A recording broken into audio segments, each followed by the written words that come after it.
All right, what's up, everyone? Welcome to the Surfside PPC YouTube channel.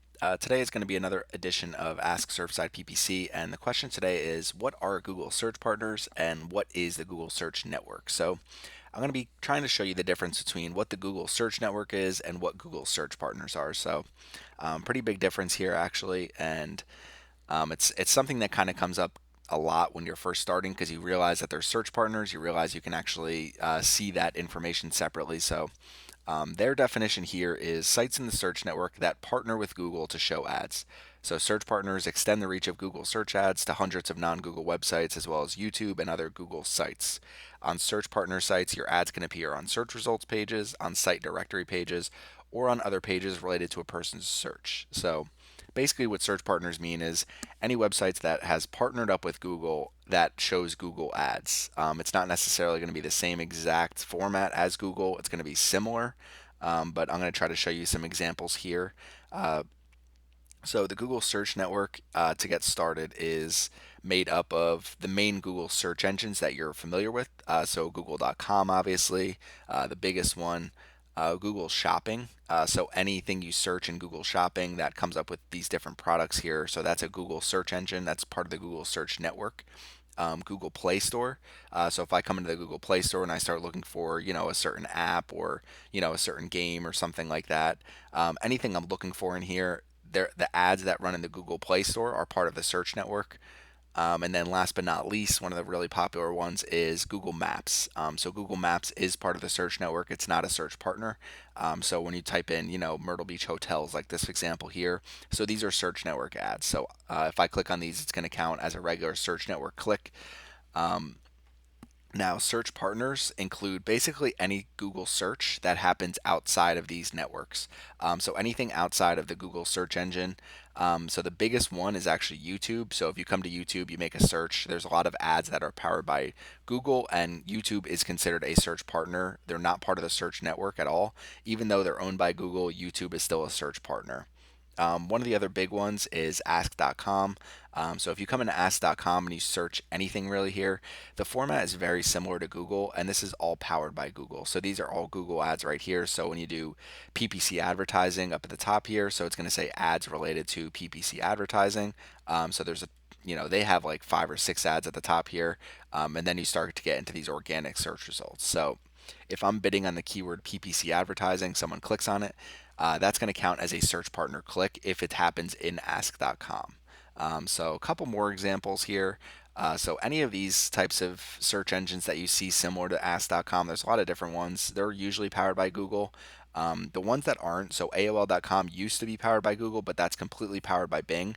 So if you're on AOL.com, that's 100% Bing. Yahoo actually has a contract with Bing where they have 51% of their searches have to come from Bing.com.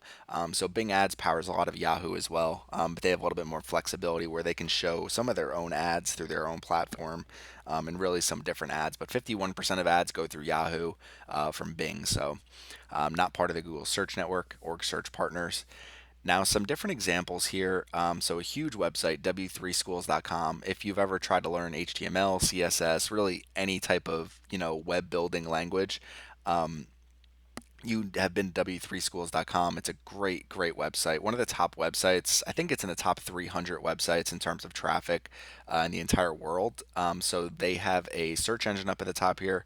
And if you see right here, it says Google Custom Search. So anywhere you see that and you search there, that's usually a Google search partner. So that's what that means. So if I come in here and just search CSS, for example, what it's going to do is pull up some different ads at the top here, and then it pulls in the W3 schools results under at the bottom. So basically, whatever you're typing in here, if I have CSS software, if I'm bidding on this keyword in Google, and someone comes in here, searches CSS software, if I click on this right now, Adobe's going to get this charged through Search Partners. So another example here is Guardian.com. So if you come into the Guardian.com, you use their search engine, just search marketing, whatever it is, whatever you're looking for. They'll usually have ads at the top here. So add business.linkedin.com, marketing360.com. So these are all search partners. There's a ton of different search partners with Google, but the one thing is a lot of people look for lists of search partners. There is no list. You can't exclude specific search partners. You can't say, okay, you know what, I don't want to be on The Guardian, but I do want to be on ask.com. So if you're running a campaign in Google here, so this is just our small little campaign we run to kind of get be able to see the data in the keyword planner. But if you're running a campaign in here, all you need to do is click on segment and network with search partners under the segment dropdown. And what it's going to do is it's going to pull out your data here. So for our campaign newsletter and free ebook, you can see Google search partners. So you can see the different, results for between Google search and search partners. We only have 15 impressions out of 931 through search partners. Depending on what you're advertising, you might find that you have a ton of impressions through search partners. Sometimes this number is way higher than Google search. I've had that happen before. But it just really depends on your business, depends on what people are searching, depends on the keywords you're targeting. So don't be alarmed if this number is high, low, whatever. The only thing you really need to be alarmed by is if you go over here, you're getting interactions and clicks and everything through search partners, but you're not getting any conversions. So if you're spending a ton in search partners, you're not getting any conversions, you're not able to drive results. The one thing you want to do is come over to Google here, come to the settings of your campaign. So I'm just in my newsletter and free ebook campaign here under the settings. If you come to networks here, you can just exclude Google search partners. They're going to give you this notice: most advertisers include their ads on Google search partner sites, which is completely true. So I usually include search partners, and I only exclude them if I have data that tells me that they're not performing well.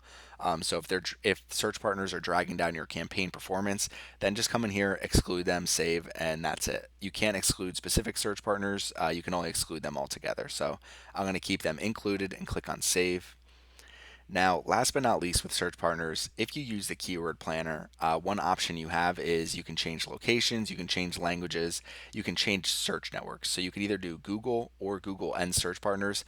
I just like to keep Google here because I think the data is a lot cleaner. I think the average monthly searches is going to be more accurate. If you start adding search partners, you might find there's going to be certain keywords that increase a ton here. Sometimes the changes aren't huge, but I prefer to just keep Google here when I'm doing for search engine optimization or PPC. Because I think the data is just more accurate, and I'd rather just have the most accurate data possible. Because it's difficult for Google to kind of track, every single search from every single website and where they come from. So just kind of trying to have Google here under search networks. That's usually what I do. And then when I'm running campaigns, I usually run search network and search partners. So I only exclude them if the data tells me to. So hopefully that answered your question about Google Search Partners. So basically, any search engine that's powered by Google, but that's not on the search network of Google. So pretty much anything that's outside of Google.com, Google Shopping, Google Play Store, and Google Maps. Pretty much any search outside of those is going to be a search partner search. So that includes YouTube and then all the other websites I showed you as well. So if you have any questions, leave them in the comments. I hope this kind of explains search partners to you and how they kind of work in your Google Ads campaigns. Definitely want to target them when you first get started and then only exclude them if your data tells you that you should. So thank you for subscribing to our YouTube channel, and thank you for watching our video today.